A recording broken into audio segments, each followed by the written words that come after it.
नमस्कार। हमारे महाराष्ट्र में बहुत सारी फार्मर प्रोड्यूसर कंपनीज़ हैं। अब फार्मर प्रोड्यूसर कंपनीज़ को जो डायरेक्टर्स रहते हैं उनको वो कंपनी को कौन कौन से कंप्लाइंसेस एप्लीकेबल है उसके बारे में जानकारी नहीं होती है। और यही टॉपिक को, यही प्रॉब्लम को कवर करने के लिए हमने आज का वीडियो रिकॉर्ड किया है। इस वीडियो में हम देखेंगे कि फार्मर प्रोड्यूसर कंपनीज़ जो है उनको कौन कौन से कंप्लाइंसेस करने पड़ते हैं और कंप्लाइंसेस नहीं किए तो डेफिनेटली पेनल्टीज़ लगती है। तो कौन कौन सी पेनल्टीज़ आपको लगेगी, सबसे इम्पॉर्टेंट है ड्यू डेट्स क्या रहती है कंप्लाइंसेस की और कौन व्यक्ति इसके लिए ज़िम्मेदार होता है। तो चलिए इसकी शुरुआत करते हैं। तो मोटा मोटी, क्योंकि फार्मर प्रोड्यूसर कंपनी अपने आप में एक कंपनी है, प्राइवेट लिमिटेड कंपनी है, सो इसको जो कंप्लाइंसेस कंपनीज एक्ट में लगते हैं वो सारे कंप्लाइंसेस यहाँ पर भी लग जाएंगे। क्योंकि ये कंपनी है तो कंपनीज एक्ट 2013 में जो चीज़ें बताई है वो सारी चीज़ें यहाँ पे फार्मर प्रोड्यूसर कंपनी को लग जाएगी। तो एक सवाल ज़रूर आता है कि फार्मर प्रोड्यूसर कंपनी है, प्राइवेट लिमिटेड कंपनी है, बट फार्मर की है, तो कल जाके अगर कुछ नॉन कंप्लायंस होता है तो क्या कंपनी एक्ट में या कोई भी एक्ट में फार्मर प्रोड्यूसर कंपनी के लिए कुछ बेनिफिट है क्या? नहीं। भलाई आप फार्मर प्रोड्यूसर कंपनी हो तो भी आपको जो नॉन कंप्लायंस के लिए जो पेनल्टीज़ लगती है वो सब आपको झेलनी पड़ेगी।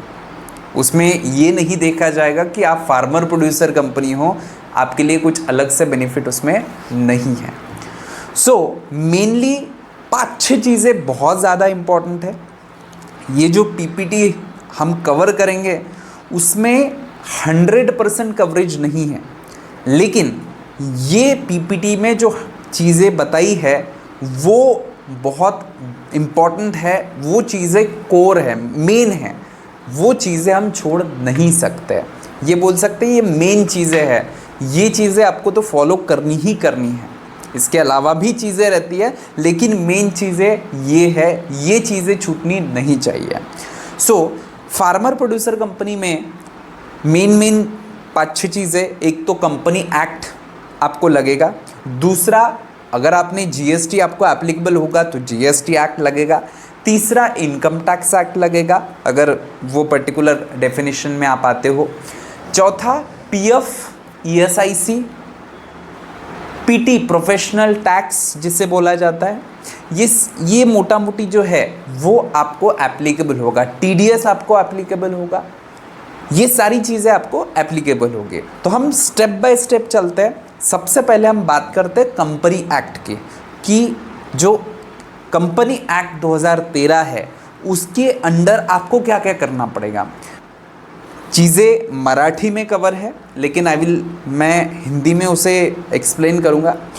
तो सबसे पहली रिक्वायरमेंट रहती है फार्मर प्रोड्यूसर कंपनी के लिए कि आप जो भी आपको प्रॉफिट होता है हर साल, उस प्रॉफिट में से एक हिस्सा आप रिजर्व करके रखो, जिसको हम वार्षिक बचत बोला जाता है। वो कितना होना चाहिए वो कंपनी एक्ट में लिखा नहीं है, लेकिन वो प्रॉफिट के 10 से 20% ये जो भी है इसके बीच में आप रख सकते हो। अगर लॉस होता है तो, प्रॉफिट हुआ तो ठीक है, प्रॉफिट में से हम पैसा निकालेंगे। अगर लॉस हुआ तो लॉस अगर होता है तो वो सिचुएशन में जो आपके मेंबर्स है, मेंबर्स से आपको पैसा कलेक्ट करना है, जिसको वर्गनी बोला जाता है, डोनेशन। मेंबर्स से आपको पैसा कलेक्ट करना है और वो पैसा कलेक्ट करने के बाद वो पैसे का आपको रिजर्व बनाना है। ये वार्षिक बचत, मतलब वार्षिक जो गंगाजड़ी बोला जाता है, इसको रिजर्व बोला जाता है। ये रखना बहुत इम्पॉर्टेंट है, नहीं रखे तो क्या पेनल्टी है इसमें अगर नहीं रखा जाता है तो। जो भी प्रॉफिट होता है उसके 10 से 20% आपको, जो भी प्रॉफिट का हिस्सा है वो आपको सेव करके रिजर्व में रखना है। दूसरी चीज़, अब रिजर्व रख दिया, उसके बाद क्या होता है कि फार्मर प्रोड्यूसर कंपनी में एक नया मेंबर अगर जुड़ा तो पैसे देता है, बराबर। पैसे देने के बाद 60 डेज मतलब 60 दिन के अंदर उसको जो शेयर सर्टिफिकेट है वो देना ज़रूरी है। नहीं दिया तो क्या, उसको पैसा वापस करना पड़ेगा विद इंटरेस्ट। तो इसलिए 60 दिन के अंदर उसको शेयर सर्टिफिकेट इशू करना, उसको तो देना ज़रूरी है। बोर्ड ऑफ डायरेक्टर्स जो सब करता धरता यहाँ के होते हैं, बोर्ड ऑफ डायरेक्टर्स की साल में मीटिंग्स होती है, होनी चाहिए। कितनी होनी चाहिए? 4 मीटिंग्स होनी ही चाहिए। लेकिन अगर कंपनी छोटी है तो थोड़ा बेनिफिट दिया है, 2 मीटिंग्स से चल जाता है, 2 मीटिंग्स से चल जाता है। बट जनरली 4 आप दिमाग में रखो, 4 मीटिंग अपने को बोर्ड ऑफ डायरेक्टर्स की करनी है। जो बोर्ड ऑफ डायरेक्टर्स है मतलब जो संचालक है उनका CKYC करना पड़ता है। कब करना पड़ता है? हर साल, साल खत्म होने के बाद। अपना साल कब रहता है? 1 अप्रैल से लेके 31 मार्च। तो साल खत्म होने के बाद मतलब 31 मार्च खत्म होने के बाद जो आने वाला 30 सितंबर है वहाँ तक डायरेक्टर का KYC करना ज़रूरी है। अगर नहीं किया तो क्या पेनल्टी लगेगी? 5,000 की। किसको? डायरेक्टर को। और क्या होगा? तो उसका जो DIN नंबर मिलता है आपको, डायरेक्टर आइडेंटिफिकेशन नंबर, वो सस्पेंड हो जाएगा या वो कैंसिल हो जाएगा। तो इसलिए 30 सितंबर तक आपका ये जो डायरेक्टर KYC है वो होना ज़रूरी है। AGM and ROC filing. अब AGM जो होता है कंपनी का, AGM एनुअल जनरल मीटिंग जिसे बोला जाता है वार्षिक सर्वसाधारण सभा। तो AGM कब तक लेना ज़रूरी है? साल अपना 1 अप्रैल से लेके 31 मार्च, ये साल ख़त्म हुआ। साल ख़त्म होने से लेकर के 6 महीने, तो 6 महीने कब हो गए? अप्रैल, मई, जून, जुलाई, अगस्त, सितंबर। तो 30 सितंबर तक आपको जो आपकी AGM है वो कंडक्ट करनी ही पड़ेगी, वो आपको बुलानी ही पड़ेगी, वो करवानी ही पड़ेगी। नहीं किया तो क्या? अगेन पेनल्टी है। पहले फर्स्ट ईयर, पहले कंपनी का पहला जो साल होता है उसमें ये अलग रहता है, लेकिन बाद में ये 6 महीने का क्राइटेरिया होता है। 6 महीने में आपको AGM करना ही पड़ता है। AGM हुआ, AGM के बाद आपको 30 दिन के अंदर अंदर उसका जो भी वार्षिक आर्थिक अहवाल है वो आपको सबमिट करना पड़ता है ROC के पास। उसके बाद एनुअल रिटर्न भी जाता है। कब जाता है? जो AGM हुआ वहाँ से लेकर के 60 दिन के अंदर अंदर आपको ROC के पास एनुअल रिटर्न जो है वो फाइल करना पड़ता है। तो ये हो गया AGM और ROC से रिलेटेड चीज़ें। ITR और टैक्स ऑडिट। अब इनकम टैक्स रिटर्न तो आपको फाइल करना ही है, इनकम टैक्स रिटर्न आपको फाइल करना ही है, भला ही आप पे टैक्स लगता हो नहीं लगता हो। अब बोले कुछ ट्रांजैक्शन ही नहीं हुआ कंपनी में तो भी क्या ITR फाइल करना पड़ेगा? हाँ, करना पड़ेगा। तो भी 1 रुपये का भी ट्रांजैक्शन अगर कंपनी में नहीं हुआ तो भी आपको ITR फाइल करना है। और कब तक करना है ITR फाइल? तो इसकी 31 अक्टूबर कंपनी के लिए 31 अक्टूबर ये डेट होती है ITR फाइलिंग की। और लेट किया तो क्या? अगेन लेट फी 5,000 रुपये के। और अब कंपनी ने तो फाइल कर लिया बोले ITR, डायरेक्टर को भी ITR फाइल करना कंपलसरी है। अगर आप वो फार्मर प्रोड्यूसर कंपनी में डायरेक्टर हो तो आपको आपका ITR फाइल करना ज़रूरी है एज पर लॉ। कब तक फाइल करना पड़ेगा? तो इसमें 2 चीज़ें हैं। एक तो वो समझाने के पहले मैं एक थोड़ी सी चीज़ बताता हूँ। आपकी कंपनी है farmer producer company. Farmer producer company जो है उसको 2 तरह के ऑडिट लगते हैं। पहला लगता है कंपनी एक्ट का ऑडिट, क्योंकि अपनी कंपनी है तो कंपनी एक्ट का ऑडिट। कंपनी एक्ट का ऑडिट ये करना ही पड़ता है। आपके कंपनी में ट्रांजैक्शन हो या ना हो, आपको कंपनी एक्ट का ऑडिट करना ही पड़ेगा। दूसरा होता है इनकम टैक्स का ऑडिट। इनकम टैक्स का ऑडिट तभी करना है जब आपकी जो कंपनी है उसमें जो साल का जो सेल है वो 1 करोड़ रुपए के ऊपर। 1 करोड़ की लिमिट गवर्नमेंट ने 10 करोड़ कर दी। कब? जब आपका जो भी ट्रांजैक्शन होता है, पैसे आ रहे जा रहे, वो सब ऑनलाइन वे में अगर चलता है, कंपनी का पूरा ऑनलाइन चलता है, 95% का क्राइटेरिया, लेकिन पूरा अगर ऑनलाइन चलता है, आपके कंपनी के पूरे ट्रांजैक्शन जो है वो पूरे ऑनलाइन चलते हैं, तो फिर ऑडिट की, इनकम टैक्स ऑडिट की जो लिमिट है वो 10 करोड़ है। और कैश में वगैरह चलते होंगे, कैश में, बैंक में, ऐसे मिक्स चलता है, तो फिर 1 करोड़ रुपए इनकम टैक्स ऑडिट की लिमिट है। तो 1 करोड़ के ऊपर अगर टर्नओवर गया आपका साल भर में, तो आपको इनकम टैक्स ऑडिट करवाना पड़ेगा। तो अभी ये चीज़ किस लिए बताइए? ये चीज़ इसलिए बताइए कि आप कंपनी के डायरेक्टर, अब कंपनी के डायरेक्टर होने के नाते आपको खुद का ITR फाइल करना ज़रूरी है। तो कब तक फाइल करना है भाई?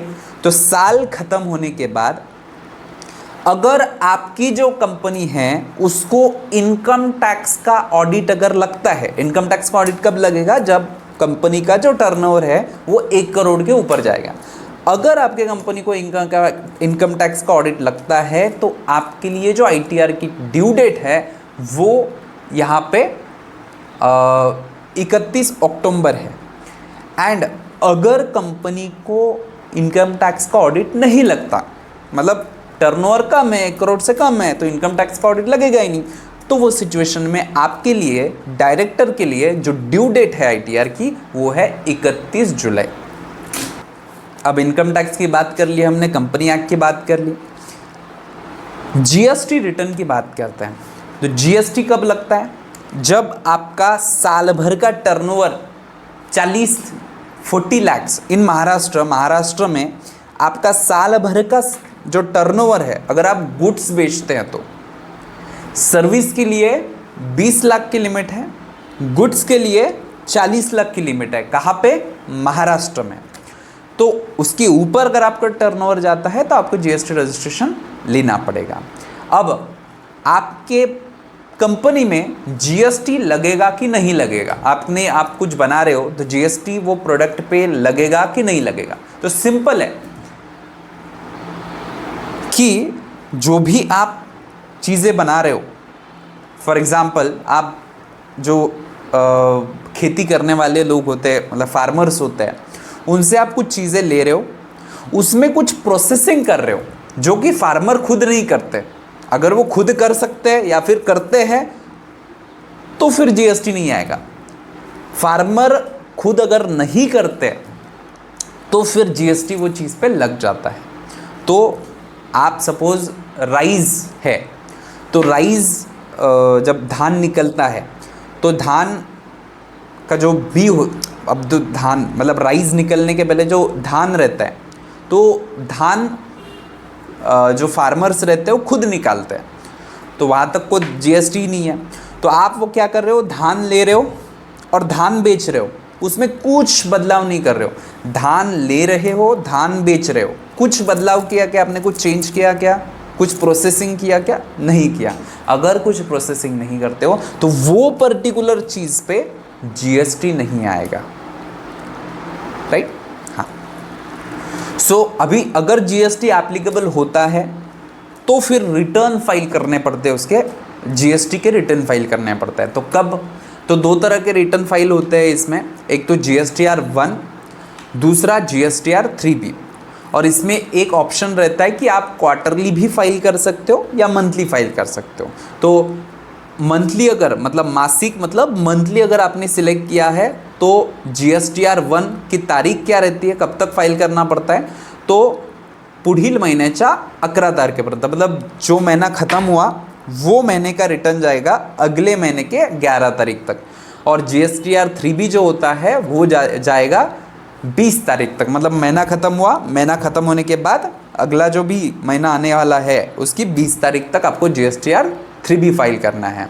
और यही अगर क्वार्टरली अपने मतलब तिमाही बेसिस पे अपने अगर GST रिटर्न फाइल कर मतलब अगर आप करते होंगे तो वो सिचुएशन में GSTR 1 की तारीख होती है 13 तारीख, मतलब 13, मतलब क्वार्टर ख़त्म हुआ क्वार्टर ख़त्म होने के बाद जो आने वाला नया मंथ है या फिर नया क्वार्टर है उसकी 13 तारीख, और GSTR 3B की जो डेट रहती है क्वार्टर ख़त्म हुआ, वो क्वार्टर ख़त्म होने के बाद जो आने वाली 24 तारीख होती है वहाँ तक आपको GSTR 3B फाइल करना पड़ता है अगर आपने क्वार्टरली रिटर्न फाइल करने का ऑप्शन लिया है।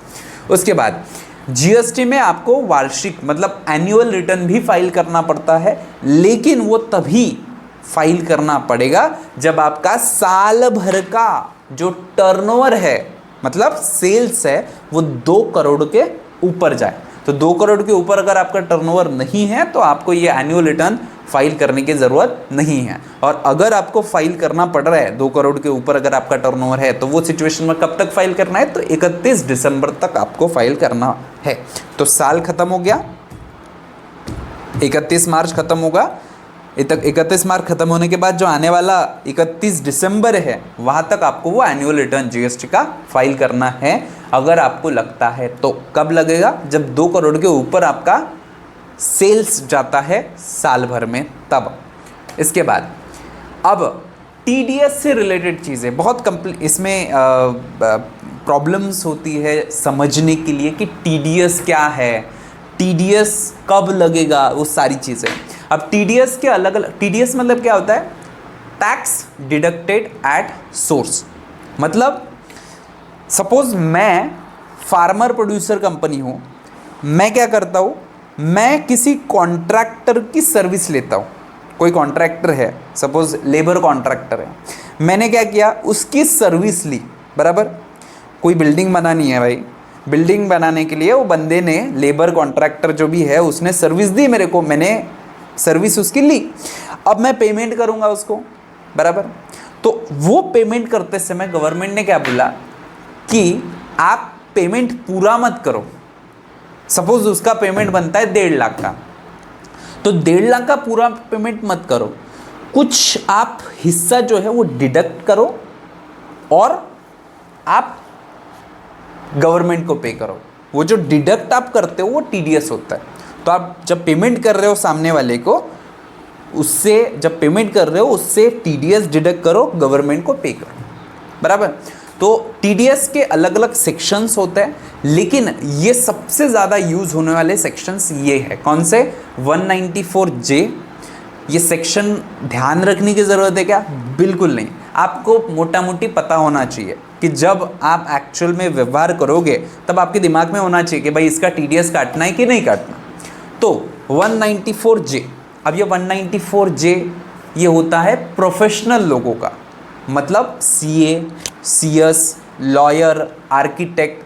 अगर कंपनी अपने CS को, CA को, आर्किटेक्ट को या कोई भी प्रोफेशनल व्यक्ति है, लॉयर है, कोई भी प्रोफेशनल है, उसको अगर पेमेंट कर रहा है उसकी सर्विसेज के लिए, और साल भर में जो पेमेंट का अमाउंट है, साल भर में बात कर रहा हूँ, साल भर में वो पेमेंट का जो अमाउंट है वो 50,000 रुपये के ऊपर अगर जाता है, मतलब मैं फार्मर प्रोड्यूसर कंपनी हूँ, मैं अपने CA को पेमेंट कर रहा हूँ, किसके लिए, सर्विसेज ली, सर्विसेज ऑडिट की सर्विसेज है, बहुत सारी सर्विसेज हम लेते हैं, तो वो सर्विसेज लेने के लिए मैं पेमेंट कर रहा हूँ, और वो पेमेंट जो है साल भर में 50,000 के ऊपर अगर जाता है तो सामने वाले का, मुझे कंपनी को सामने वाले का TDS का अपना है कितना, 10% के हिसाब से।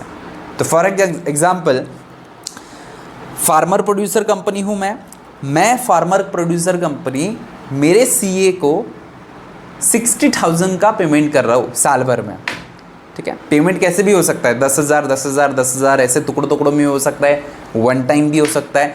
50,000 के ऊपर अगर जाता है तो TDS काटना है पूरे अमाउंट पे। 60,000 रुपये दे, मतलब उनको 60,000 रुपये उनको दे रहा हो तो वो सिचुएशन में 10% TDS काटना पड़ेगा। तो 60,000 का 10% होता है 6,000 रुपये। तो मैं उनको पेमेंट देते समय उनको 54,000 उनको दूंगा, जो काटा हुआ अमाउंट है 6,000 वो मैं गवर्नमेंट को दूंगा, वो TDS का अमाउंट मैं गवर्नमेंट को जमा करूंगा। तो ये है 194J। इसमें TDS प्रोफेशनल लोगों का काटा जाता है, मतलब आप CA CS इन लोगों को, प्रोफेशनल लोगों को प्रोफेशनल सर्विसेज के लिए अगर आप पेमेंट करते हो और वो पेमेंट साल भर में 50,000 के ऊपर अगर जाता है तो TDS 10% के हिसाब से काटना है। उसके बाद दूसरा सेक्शन है, बहुत ज़्यादा यूज़ होता है, 194C। अब ये 194C क्या है? C मतलब क्या होता है? कॉन्ट्रैक्टर। तो भाई सामने वाले बंदे को, कोई भी बंदा हो, अगर मैंने कॉन्ट्रैक्ट उसको दिया है और उसको पेमेंट कर रहा हूँ तो वो सिचुएशन में उसका TDS काटना पड़ेगा। कितना? 1% मतलब 1% या फिर 2%। अब 1% 2% कैसे पता चलेगा? तो बोले सामने वाला जो बंदा जिसको आप पेमेंट कर रहे हो, मैं कंपनी हूँ, सामने वाला बंदा जो है जिसको मैं पेमेंट कर रहा हूँ, अगर वो इंडिविजुअल है, इंडिविजुअल मतलब कैसे पता चलेगा इंडिविजुअल है कि नहीं है? आप पैन नंबर देखते हो ना, सामने वाला का पैन नंबर लोगे आप, तो पैन नंबर जो रहता है अपना, उसमें देखो चौथा डिजिट, पहला दूसरा तीसरा चौथा, चौथे डिजिट में अगर P है, P मतलब पर्सन, अगर P है या फिर H है, अगर P है या फिर H है तो सामने वाले का TDS 1% के हिसाब से काटना पड़ेगा। P और H को छोड़ के बाकी कुछ भी है तो सामने वाला का TDS 2% के हिसाब से काटना पड़ेगा। लेकिन कब काटना है, इसके लिए भी गवर्नमेंट ने लिमिट दी है। क्या लिमिट दी है? कि बोले एक तो होता है पेमेंट एट अ टाइम या फिर होता है पेमेंट टुकड़ों टुकड़ों में। तो गवर्नमेंट ने क्या बोला, अगर आप सामने वाले को मतलब कॉन्ट्रैक्टर को एट अ टाइम पेमेंट दे रहे हो, एक साथ पेमेंट दे रहे हो, और वो एक साथ पेमेंट कितना 30,000 के ऊपर अगर जाता है तो आपको TDS काटना है। आपने क्या सोचा कि भाई 30,000 के ऊपर अगर पेमेंट जाता है तो TDS काटना पड़ेगा, तो हम क्या करते हैं 29,000 29,000 29,000 29,000 ऐसा पेमेंट करते हैं। तो गवर्नमेंट ने बोला इधर भी ऐसे ही चालाकी नहीं चलेगी, एक बार 30,000 के ऊपर नहीं गया ठीक है, लेकिन अगर साल भर में ऐसे टुकड़ों टुकड़ों में पेमेंट करते हुए साल भर में अगर 1 लाख से ऊपर अगर पेमेंट गया सामने वाले का, तो फिर TDS अगेन आपको काटना पड़ेगा। कितना? 1% या 2%, जो भी डिपेंड ऑन सामने वाला बंदा अगर इंडिविजुअल है, मतलब पर्सन है, इंडिविजुअल है तो 1%, उसको छोड़ के इंडिविजुअल HOF को छोड़ के अगर है तो फिर 2%। तो कब काटना है? एक साथ पेमेंट कर रहे हो, 30,000 के ऊपर अगर जाता है तो फिर TDS काटना पड़ेगा। एक साथ 30,000 के ऊपर पेमेंट नहीं जा रहा है लेकिन टुकड़ों टुकड़ों में कर रहे हो और साल भर में 1 लाख के ऊपर अगर पेमेंट जा रहा है तो फिर आपको TDS अगेन काटना पड़ेगा। ये कब किसको एप्लीकेबल है? कॉन्ट्रैक्टर को, वर्क्स कॉन्ट्रैक्ट के सिचुएशन में एप्लीकेबल है। जैसे लेबर कॉन्ट्रैक्ट हो गया या कुछ और अपन कॉन्ट्रैक्ट वगैरह देते हैं तो वो सिचुएशन 190C आपको काम में आएगा। उसके बाद एक सेक्शन है 194I, ये कभी कभी काम आ सकता है। क्या होता है कभी कभी अपन फार्मर प्रोड्यूसर कंपनी है तो अपन कुछ प्रीमाइसेस रेंट पे लेते हैं, कुछ रेंट पे लेते हैं ना भाई, फैक्ट्री कुछ गोडाउन है तो गोडाउन रेंट पे ले लिया अपन ने। तो अगर अपन फार्मर प्रोड्यूसर कंपनी कुछ रेंट पे लेते हैं, रेंट क्या मतलब हो सकता है गोडाउन ले लिया या फिर कुछ ज़मीन रेंट पे ले ली या फिर कुछ मशीनरी रेंट पे ले ली, तो वो सिचुएशन में आपको TDS काटना पड़ेगा। कब? तो जो साल भर का रेंट अमाउंट है, मतलब साल भर का जो वो पर्टिकुलर मशीनरी का या वो पर्टिकुलर ज़मीन का या वो पर्टिकुलर बिल्डिंग का जो रेंट अमाउंट है वो अगर 6 लाख के ऊपर जाता है, मतलब रेंट का अमाउंट साल भर में 6 लाख के ऊपर अगर जाता है तो आपको TDS काटना पड़ेगा। कितना %? ये अगर मशीनरी है तो 2%, अगर ज़मीन या इमारत है तो फिर 10%। तो ये अगर आप फार्मर प्रोड्यूसर कंपनी कुछ रेंट पे लेती है तो वो सिचुएशन में रेंट की अमाउंट अगर 6 लाख के ऊपर जाती है साल भर में तो आपको ये TDS 194I का जो है वो लगेगा या काटना पड़ेगा। इसके बाद अब TDS पेमेंट, सामने वाला का TDS डिडक्ट कर लिया आपने, खुद के जेब में थोड़ी रखना है, गवर्नमेंट को पे करना है। कब पेमेंट करना पड़ेगा? तो इसकी तारीख दी है, कब तो हर महीने आप TDS काटोगे जब भी मतलब एप्लीकेबल होता है। तो TDS जो है जिस महीने में काटा उस महीने के अगला जो महीना है, जैसे अप्रैल में मैंने TDS काटा तो अप्रैल का अगला महीना कौन सा है, अप्रैल, मई। तो 7 मई को आपको TDS गवर्नमेंट को जमा करना है, 7 मई तक। 7 मई के बाद अगर जमा करते हो तो फिर इंटरेस्ट लगना शुरू होगा। जो महीने में TDS काटा वो महीने का जो अगला महीना है उसकी 7 तारीख तक आपको गवर्नमेंट को TDS जमा कर देना है।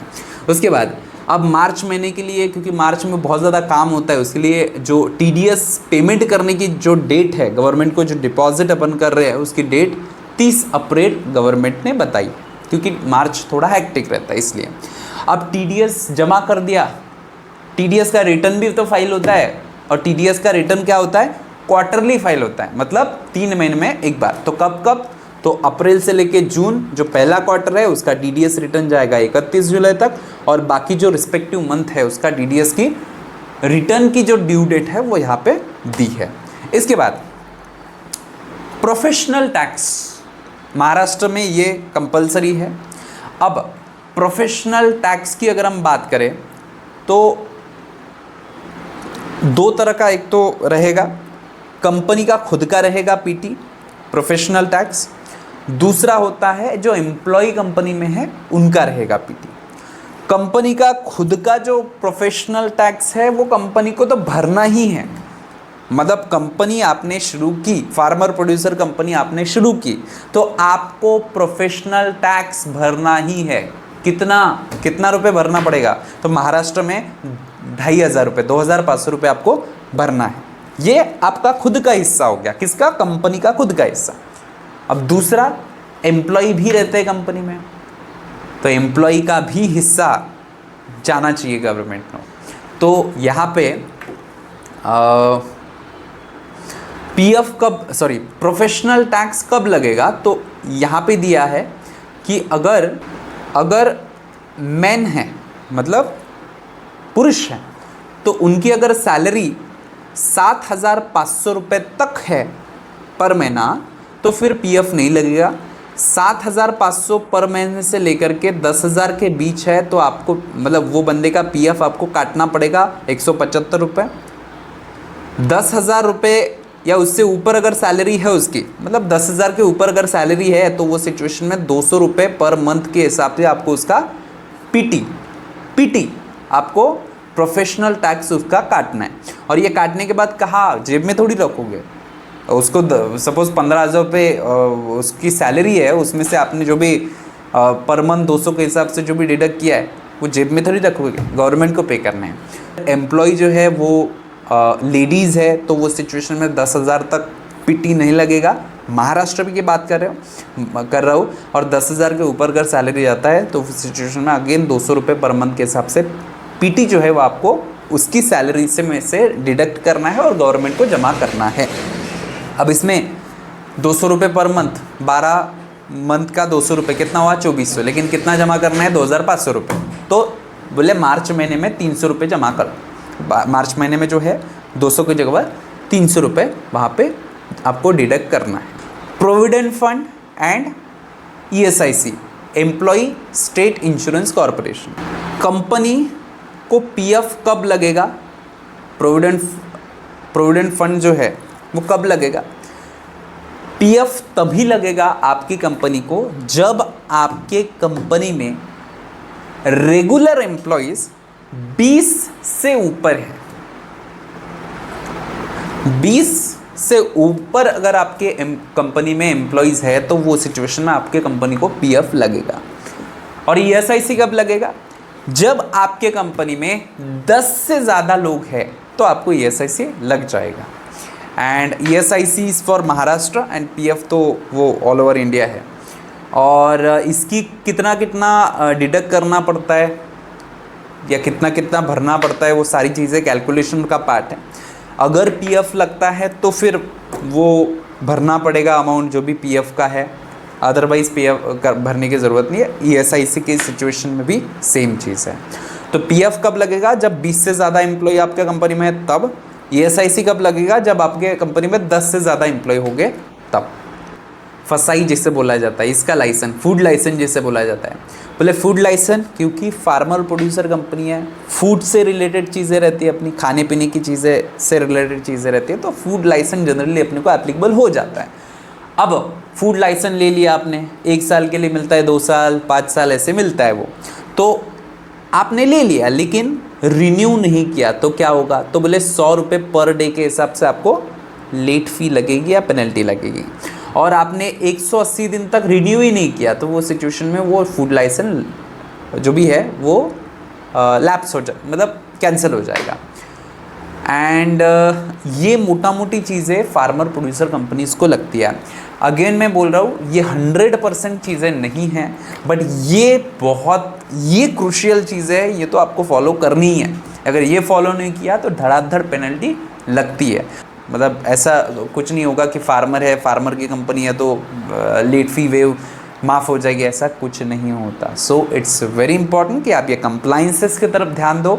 मोटा मोटी 5-6 चीज़ें आपको लगती है। एक तो GST, income tax, companies act, उसमें जो पीएफ, ईएसआईसी, बाकी रजिस्टर्स मेंटेन करने पड़ते हैं अलग अलग, और वो रजिस्टर्स आपको रखने होते हैं अपने ऑफिस में, मतलब ऑनलाइन फॉर्म में भी या फिर फिजिकल फॉर्म में भी चल जाता है। तो ये सारी चीज़ें मोटा मोटी, इट्स नॉट 100% बट मोटा मोटी जो मेन चीज़ें हैं वो यहाँ पे हमने कवर की।